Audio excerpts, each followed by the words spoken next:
नमस्कार और स्वागत है डीप स्टोरी टेलर में।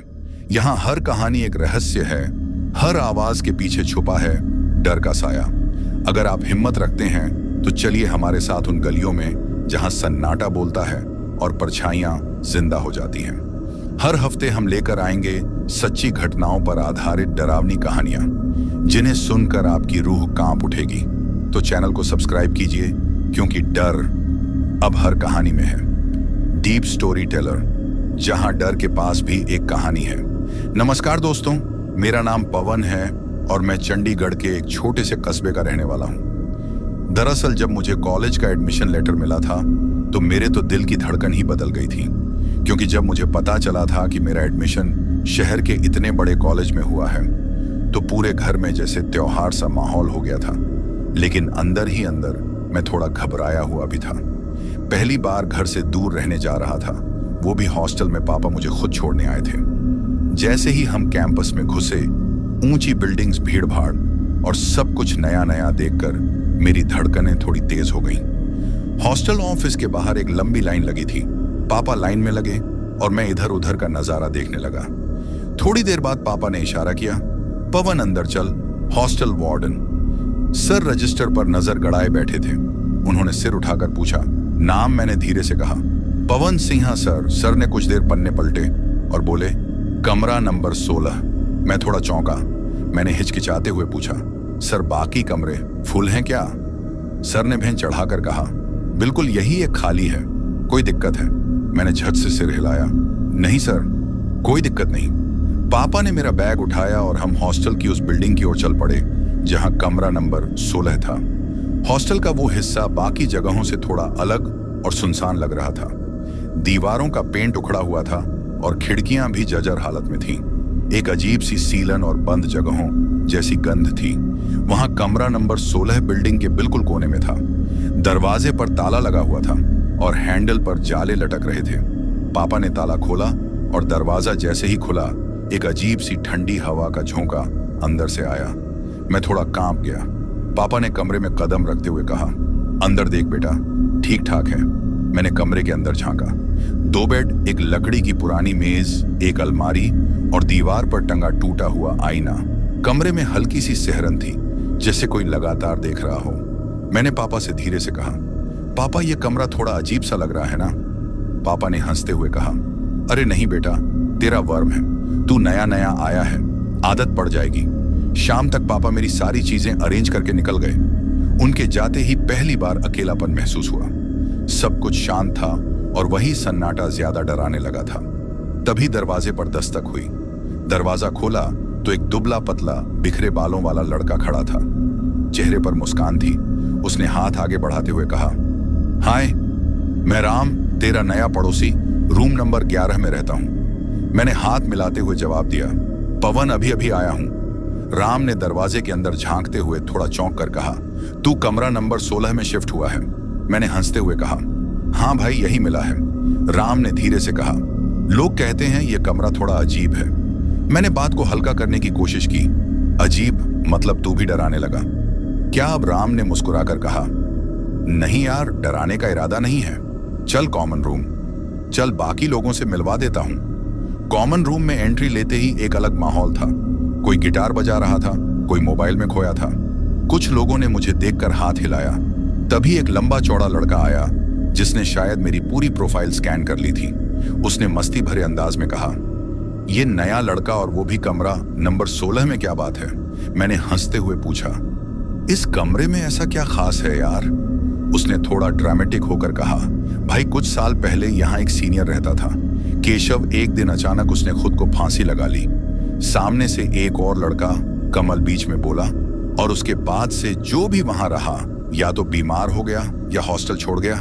मैंने थोड़ा छिड़कर कहा, तुम लोग भी ना हॉरर मूवी के डायरेक्टर बन जाओ, ऐसी कहानियां बना लेते हो। राम ने सिर हिलाते हुए कहा, चल मान लिया तू डरता नहीं है, पर अगर कुछ अजीब लगे तो बताना जरूर। रात को जब कमरे में लौटा तो अजीब सा सन्नाटा था। पंखा चलते हुए भी कुछ अलग सी आवाज कर रहा था। मैंने लाइट बंद की और सोने की कोशिश करने लगा, लेकिन कुछ देर बाद लगा जैसे कमरे में कोई और भी है। एक हल्की सी दस्तक हुई। दरवाजे पर मैंने उठकर दरवाजा खोला। कोई नहीं था। बंद दरवाजे की तरफ देखा और अचानक लगा जैसे आईने में कोई परछाई सी दिखी। मैं ठिठक गया, फिर खुद से कहा, पवन तुझे हॉरर फिल्मों का नशा चढ़ा है, सो जा। कंबल ओढ़ा और आंखें बंद कर ली, लेकिन दिल अब भी डर से धड़क रहा था। उस रात पहली बार मुझे एहसास हुआ शायद यह कमरा वाकई कुछ छुपा रहा है। सुबह आंख खुली तो सबसे पहले नजर आईने पर गई। सब कुछ नॉर्मल था, लेकिन अंदर से अजीब सा घबराया हुआ था। ना जाने क्यों उस कमरे में नींद ही नहीं आती थी। मैंने खुद को समझाया, भाई पवन कुछ नहीं है, नया कमरा है, थोड़ा अजीब लगना नॉर्मल है, आदत पड़ जाए। सुना है तू कमरा नंबर 16 में रह रहा है, मैंने भी हंसते हुए कहा। हाँ भाई, जो मिला उसमें घुस गया, नरेश ने थोड़ा गंभीर होकर कहा। भाई देख, उस कमरे को लेकर काफी बातें होती रही हैं। कोई कहता है वहां साया है, कोई कहता है चीजें खुद ब खुद हिलती हैं। मैंने मजाक में बात डालने की कोशिश की। राम ने धीरे से कहा, यार तू मस्ती कर, पर अगर कुछ अजीब लगे ना तो अकेले मत झेलना। मैंने सिर हिलाया। ओके बाबा, अब चलो कैंटीन चलते हैं, पेट में चूहे दौड़ रहे हैं। तीनों नीचे गए, चाय पी, समोसे खाएं और थोड़ा मस्ती भी की। उस वक्त लगा कि शायद सब ठीक है, मैं बस कर रहा हूं। पर शाम को जब रूम पर वापस लौटा तो कुछ गड़बड़ लगा। दरवाजा थोड़ा खुला था, जबकि जाते वक्त मैंने खुद लॉक किया था। अंदर घुसते ही लगा जैसे कमरे की हवा भारी हो गई हो। एक अजीब सी गंध भी थी, पुरानी सीलन भरी। मैंने धीरे से कहा, कोई है? कोई जवाब नहीं आया। मैंने बैग रखा और खिड़की के पास गया। बाहर अंधेरा धीरे धीरे फैल रहा था। जैसे ही मैं पलटा, अलमारी का दरवाजा खुद ब खुद खटाक से खुल गया। मैं चौंक कर पीछे हटा। भूत कुछ नहीं होता, हवा से खुला होगा, मैंने खुद को समझाया। माँ का कॉल आ गया। कॉल उठाया, थोड़ी लड़खड़ाई हुई आवाज में कहा, हाँ मम्मी सब ठीक है। माँ ने फिक्रमंद होकर पूछा, तेरी तबीयत ठीक है ना? आवाज थोड़ी भारी लग रही है। मैंने झूठ बोला, बस थोड़ा थक गया हूं, आज बहुत सामान जमाया। ना कोलकट होते ही लाइट्स फड़फड़ाने लगी। पंखा अचानक बंद हो गया। पूरे कमरे में एक अजीब सी चुप्पी फैल गई और फिर एक धीमी सी आवाज आई, पवन। मैंने चारों ओर देखा, कोई नहीं। लाइट जल रही थी, लेकिन ऐसा लग रहा था जैसे दीवारों का रंग फीका पड़ रहा हो। आईने की तरफ देखा तो उसमें किसी की परछाई झलक रही थी। वो मैं नहीं था। मैंने झट से आंखें बंद कर ली, फिर 2 सेकंड बाद खोलकर दोबारा देखा। अब कुछ नहीं था। मैंने डरते डरते कंबल ओढ़ा और बिस्तर में घुस गया। सुबह नींद खुली तो कमरे में फिर वही अजीब गंध थी। बेड के पास फर्श पर कुछ स्क्रैच मार्क्स थे, ऐसे जैसे किसी ने नाखूनों से ना मुकेरा हो। ध्यान से देखा तो लिखा था केशव। मैंने गहरी सांस ली और बड़बड़ाया, अब यह केशव कौन है भाई? मैंने तुरंत राम को बुलाया। वो भागता हुआ आया। जैसे ही उसने फर्श पर लिखा देखा, उसका चेहरा पीला पड़ गया। राम ने घबराई हुई आवाज में कहा, भाई केशव वही सीनियर था जिसने यहां फांसी लगाई थी। मैंने धीरे से पूछा, ये नाम यहां कैसे आया? राम ने मेरी आंखों में देखते हुए कहा, तेरे कमरे में कुछ है पवन, अभी वक्त है, बदलवा ले कमरा। मैंने गहरी सांस लेते हुए कहा, नहीं यार, अब तो रहूंगा यहीं। कुछ है इस कमरे में, मुझे जानना है। क्या उस दिन रात को नींद आने में कुछ ज्यादा ही वक्त लग गया? दिन भर की बातें दिमाग में घूमती रही। वो केशव नाम फर्श पर उकेरे गए, निशान अलमारी का खुद ब खुद खुलना और आईने में दिखी वो परछाई। मैंने खुद को समझाने की बहुत कोशिश की, पवन ज्यादा दिमाग मत चला, नींद ले, सब ठीक है। लेकिन अंदर से बेचैनी थी। कमरे की हर आवाज, हर हलचल कुछ ज्यादा ही साफ सुनाई दे रही थी। पंखा वैसे ही घूम रहा था, मगर उसकी आवाज अब कांपती हुई सी लग रही थी, जैसे वो भी थक गया हो या डर रहा हो। करीब रात के 1 बजे मेरी आंख लग ही रही थी कि दरवाजे पर ठक ठक की हल्की सी आवाज हुई। मैंने चौंक कर उठकर देखा। आवाज इतनी धीमी थी कि लगा शायद होगा, लेकिन अगले ही पल वही आवाज दोबारा आई, इस बार थोड़ी तेज। मैंने धीमे से खुद से कहा, किसे मजाक सूझा है? इस वक्त हिम्मत करके बिस्तर से उठा, मोबाइल की टॉर्च ऑन की और दरवाजा खोला। बाहर पूरा सुनसान पड़ा था। मैंने इधर उधर देखा, कोई नहीं। नीचे की लाइट झपक रही थी और दूर एक परछाई सी दिखी, लेकिन वो सिर्फ सेकंड भर के लिए थी। मैंने खुद को समझाया, साया नहीं था, शायद आंखों का धोखा था। जैसे ही दरवाजा बंद करके मुड़ा तो अलमारी की तरफ से खड़खड़ाहट आई। अब की बार सच में डर लगने लगा था। मैंने अलमारी के पास जाकर धीरे से पूछा, कोई है क्या? अंदर कोई जवाब नहीं आया। मैंने हिम्मत जुटाई और अलमारी खोली। अंदर सिर्फ कपड़े थे और वह पुरानी डायरी जो मुझे पहले दिन मिली थी। मैंने डायरी हाथ में ली और वापस बेड पर आकर बैठ गया।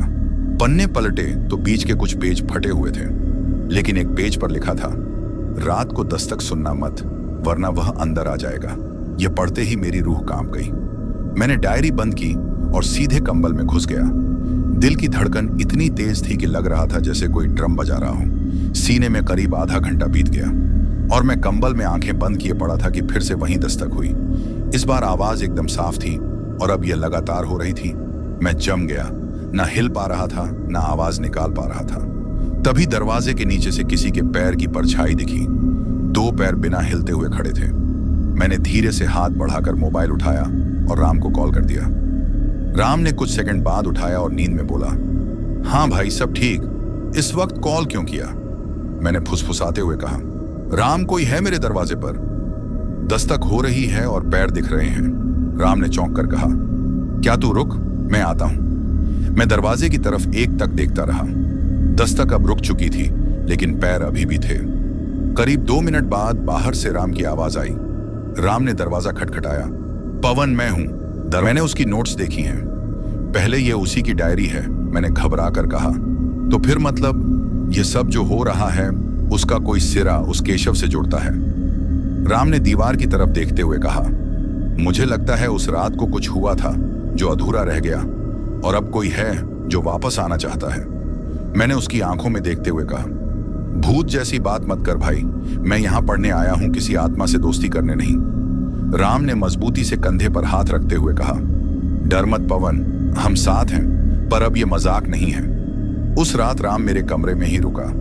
हम दोनों ने बारी बारी से पहरा दिया, लेकिन सुबह तक फिर कोई हलचल नहीं हुई।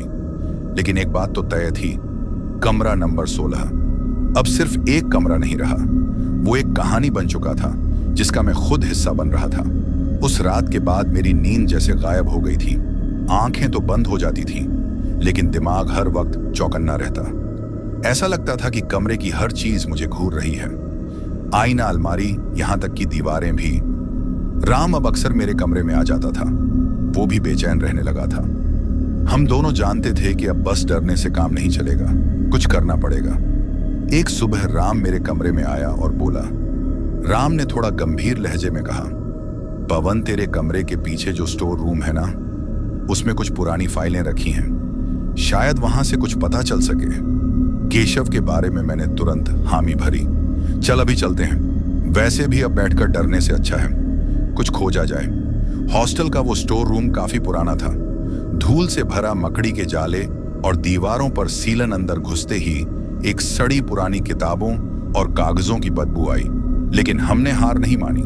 करीब आधे घंटे तक अलमारी खंगालने के बाद एक पुराना फोल्डर हाथ लगा जिस पर लिखा था, रावी स्टूडेंट, रिकॉर्ड कॉन्फिडेंशियल। मैंने धीरे से कहा, मिल गया भाई, यही है। शायद राम ने जल्दी से फोल्डर खोलते हुए कहा, देखते हैं इसके अंदर क्या है। अंदर केशव की मार्कशीट्स, 1-2 फोटो और सबसे आखिर में एक रिपोर्ट थी हॉस्टल वार्डन की लिखी हुई। उसमें साफ लिखा था कि केशव मानसिक रूप से अस्थिर था और अक्सर नींद में चलने, बड़बड़ाने जैसी हरकतें करता था। लेकिन पोस्टमार्टम रिपोर्ट कहती थी, death by hanging time, unknown. मैंने चौंक कर कहा, समय अज्ञात, मतलब किसी को पता ही नहीं चला कब मरा। वो राम ने सिर हिलाया और सुन, ये जो रिपोर्ट में है ना, ये सब कुछ छुपा रहे थे, किसी को सही बात नहीं बताई गई। तभी पीछे से आवाज आई। एक भारी आवाज में किसी ने कहा, तुम दोनों यहां क्या कर रहे हो? हम दोनों चौंक गए। पीछे पलटे तो सर खड़े थे। हॉस्टल वार्डन चेहरा गुस्से से भरा हुआ था। सर ने सख्ती से कहा, यह स्टोर रूम स्टाफ के लिए है, स्टूडेंट्स के लिए नहीं। बाहर निकलो यहां से। मैंने थोड़ी हिम्मत करके पूछा, सर केशव नाम का स्टूडेंट, क्या उसके बारे में कुछ जानते हैं आप? सर ने मेरी आंखों में देखते हुए ठंडी आवाज में कहा, कुछ बातें जानना अच्छा नहीं होता पवन, पढ़ाई पर ध्यान दो, ये सब फालतू की चीजें हैं। फिर उन्होंने फाइल हमारे हाथ से लेकर अलमारी में रख दी और दरवाजा बंद कर दिया। राम ने धीरे से बड़बड़ाया, कुछ तो छुपा रहे हैं ये डर भी नहीं रहे, मानो खुद शामिल हो उस राज में। मैंने सहमति में सिर हिलाया। हाँ, अब यह बात साफ हो गई है कि केशव की मौत कोई सुसाइड नहीं थी, कुछ और था। उस रात मैं कमरे में अकेला था। राम किसी प्रोजेक्ट की वजह से बाहर चला गया था। मैंने तय किया कि डायरी फिर से पढ़नी चाहिए, शायद कोई क्लू छूट गया हो। डायरी में कुछ पन्नों पर केवल तारीखें लिखी थीं और हर तारीख के नीचे अजीब अजीब लाइनें, जैसे वो खिड़की से झांकता है, आईने में मुझे घूरता है। मैं अकेला नहीं हूं। एक पन्ना पढ़ते पढ़ते मेरे हाथ कांपने लगे। उसमें लिखा था, अगर ये डायरी पढ़ रहा है कोई तो समझ ले, दरवाजे की दस्तक सिर्फ शुरुआत है, वो अब अंदर आ चुका है। मैंने फौरन डायरी बंद कर दी और इधर उधर देखने लगा। एक बार फिर से लगा जैसे कमरे की दीवारें सांस ले रही हों। पंखा धीमा हो गया था और आईने में कुछ हलचल सी दिख रही थी। मैंने गुस्से में खुद से कहा, अब डरना बंद, पवन तुझे पता लगाना है, यह सब क्यों हो रहा है। अगली सुबह कॉलेज लाइब्रेरी गया। सोच था कि पुराने हॉस्टल रिकॉर्ड्स या अखबारों में कुछ मिल जाए। लाइब्रेरी में बैठे बैठे 2 घंटे बीत गए। ढेर सारे पुराने पेपर खंगाले। आखिरकार एक छोटे से कॉलम में एक खबर मिली, इंजीनियरिंग कॉलेज हॉस्टल में छात्र की संदिग्ध मौत आत्महत्या मानी जा रही है। केशव नाम के छात्र ने फांसी लगाकर जान दी। सूत्रों का कहना है कि छात्र पिछले कई दिनों से डरा हुआ था। मैंने उस पेपर की फोटो खींच ली और सीधा भागा। राम के पास राम ने खबर पढ़ते ही कहा, देख यह सब कुछ प्लान के तहत छिपाया गया है।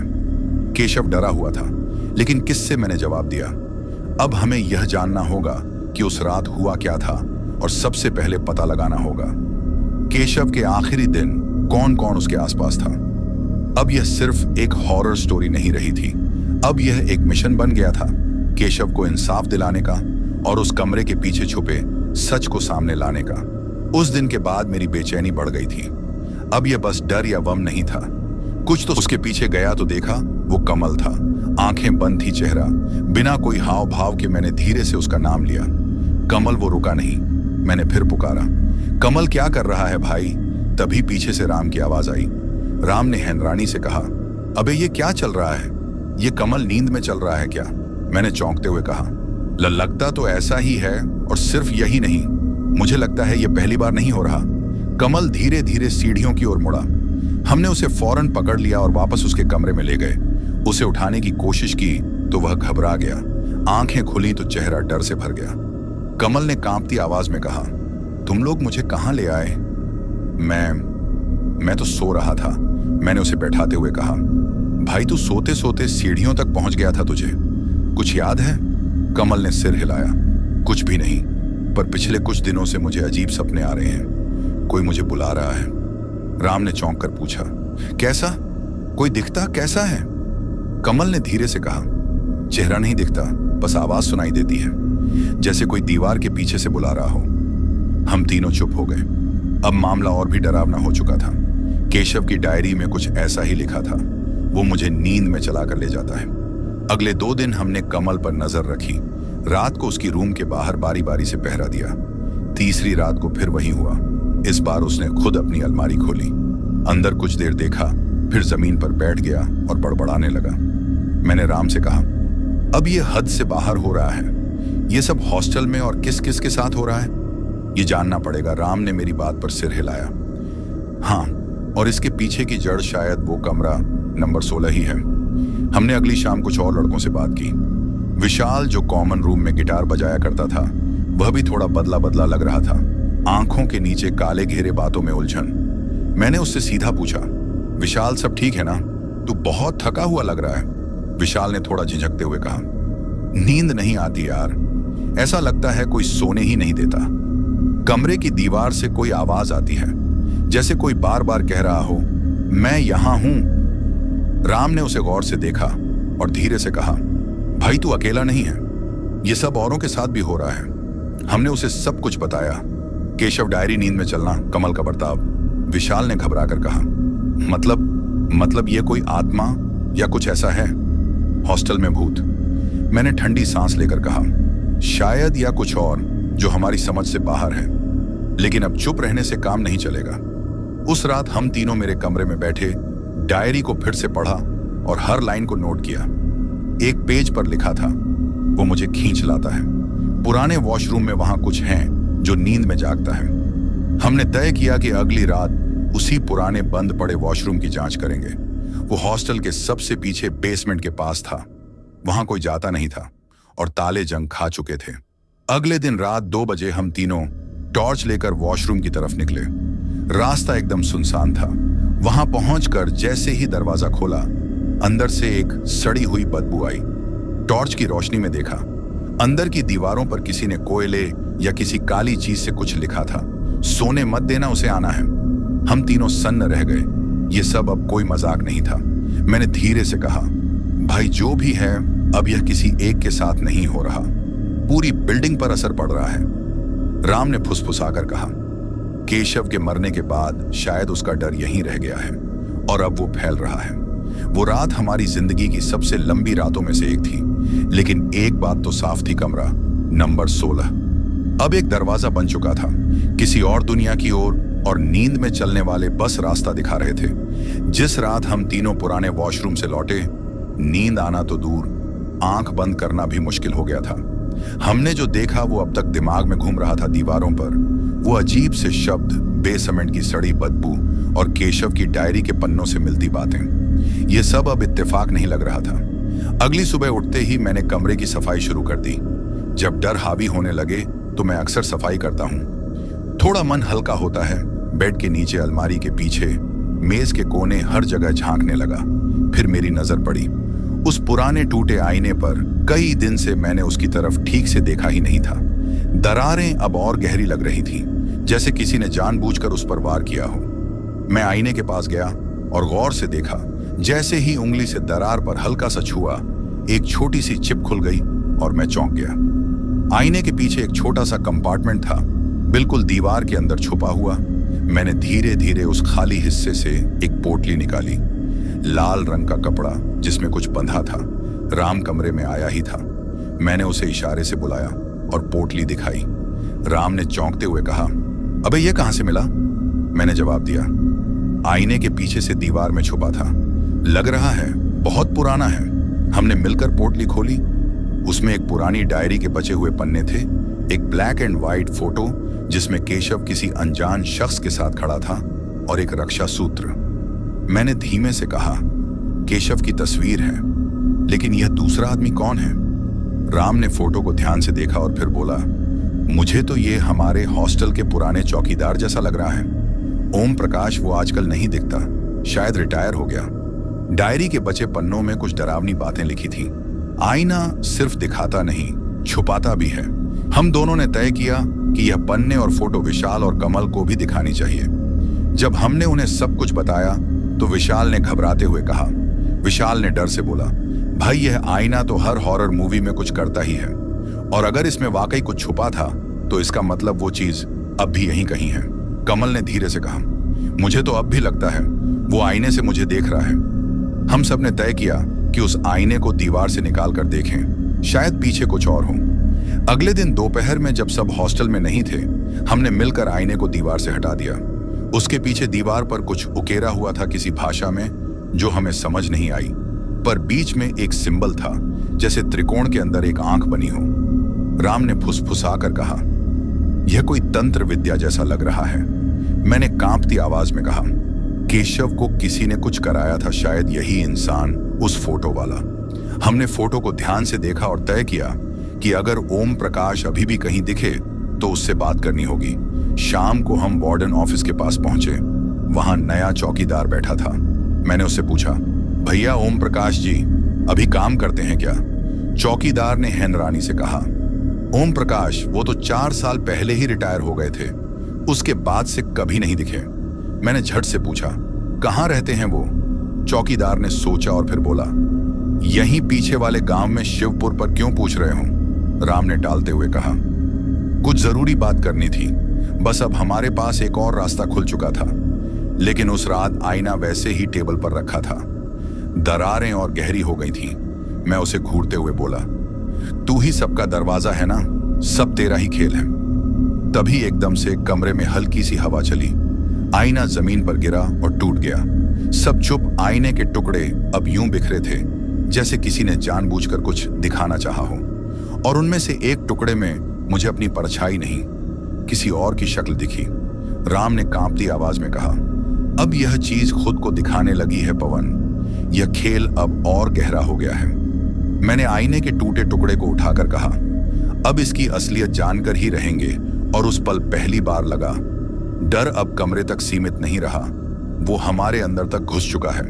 आईना टूटने के बाद कमरे का माहौल पूरी तरह बदल गया था, जैसे वो टूटा नहीं, किसी चीज को आजाद कर गया हो। उस रात मेरी नींद बिल्कुल नहीं लगी। हर छोटी छोटी आवाज पर लगता था जैसे कोई पास आ रहा है। पंखा चलता हुआ भी ऐसा लग रहा था मानो कोई फुसफुसा रहा हो।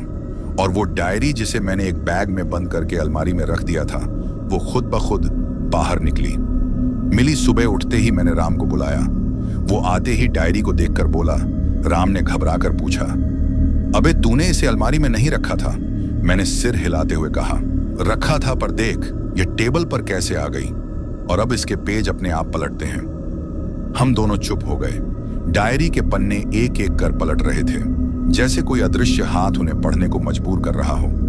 मैंने हिम्मत करके डायरी उठाई और पढ़ना शुरू किया। एक पन्ना था जिस पर लाल स्याही से लिखा था, अब यह मेरी नहीं रही, अब यह उसका जरिया है, जो इसे बंद करता है वह खुद बंद हो जाता है। मैंने झट से डायरी बंद करने की कोशिश की, लेकिन जैसे ही ढक्कन लगाने लगा, पन्ने दोबारा खुलने लगे। मैंने राम की तरफ देखा और कहा, यह डायरी अब बंद नहीं होती यार, जैसे किसी ने इसे खुला रखने का श्राप दे दिया हो। राम ने धीरे से कहा, शायद यह चीज अब खुद को दिखाना चाहती है। केशव की कहानी, उसका डर, सब कुछ डायरी के अगले पन्नों में केशव ने बहुत सी अजीब बातें लिखी थी।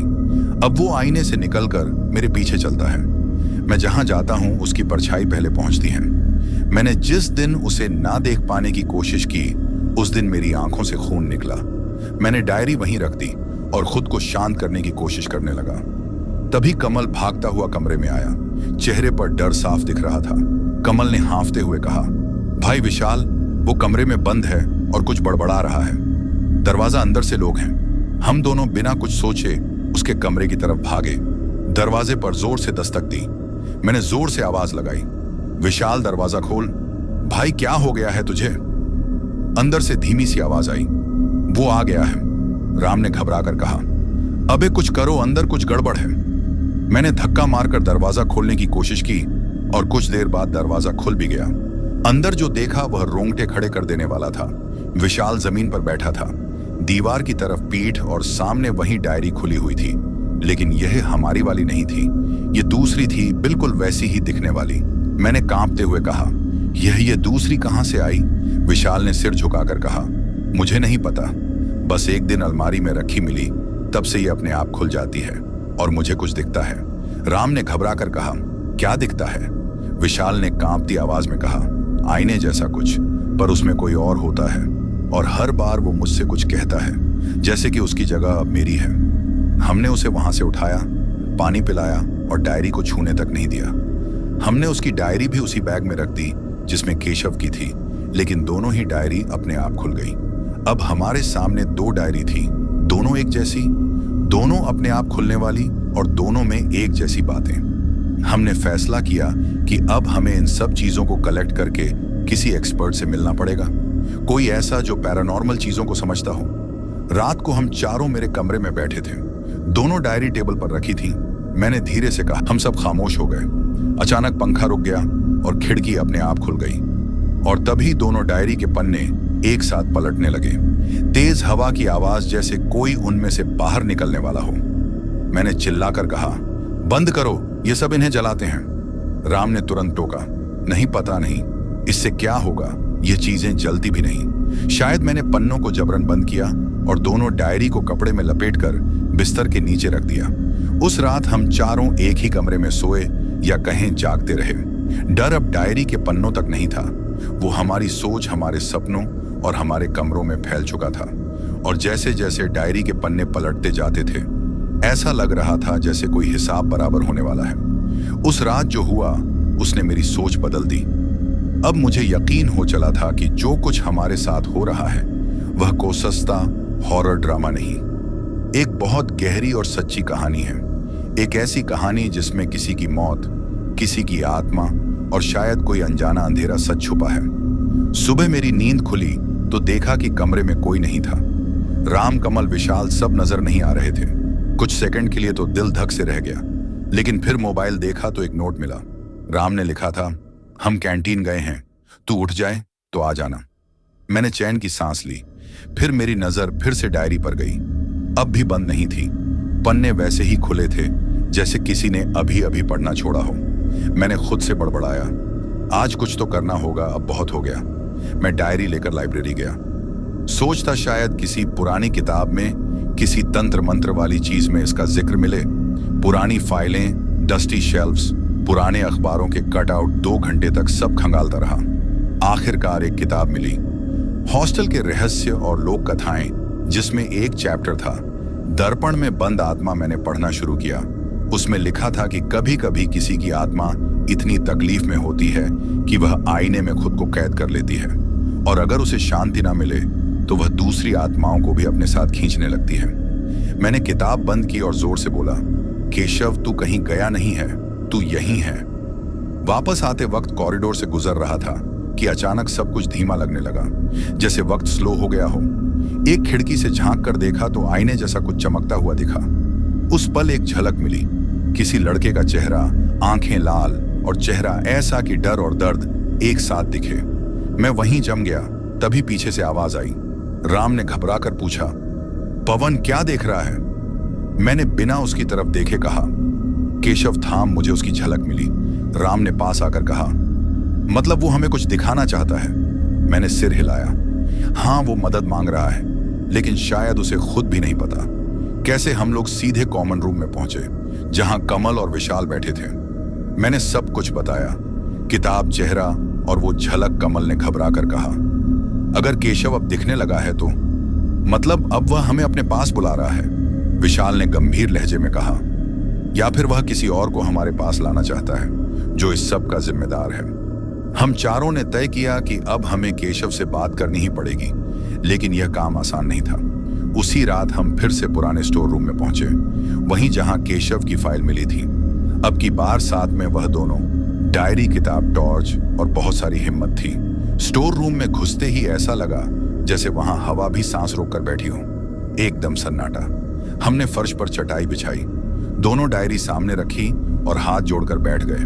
ना किसी पूजा के लिए, ना किसी तंत्र के लिए, बस एक उम्मीद में कि शायद कुछ बात हो जाए। मैंने आंखें बंद की और कहा, केशव अगर तू हमें सुन सकता है तो आज बोल, बता क्या हुआ था उस रात? हम तुझे सुनने आए हैं। कुछ देर तक कुछ नहीं हुआ, फिर अचानक टेबल पर रखी दोनों डायरियां अपने आप खुल गईं। पन्ने एक साथ पलटने लगे और दोनों एक ही पेज पर रुक गईं। उस पेज पर लिखा था, मेरी आखिरी रात 1:47। मैंने उसे देखा। उसने कहा, अब तेरी बारी है। हम सब कांप उठे। राम ने फुसफुसाते हुए कहा, यह उसका आखिरी शब्द था। मैंने धीरे से कहा, शायद यही वक्त है जब हमें उसकी आत्मा से बात करनी चाहिए। कमल ने डरते हुए पूछा, कहेंगे यह सब? मैंने चारों ओर देखा, फिर जवाब दिया, सच बोलकर उसे बताकर कि हम जानना चाहते हैं कि उसके साथ क्या हुआ। उसकी कहानी दुनिया को पता होनी चाहिए।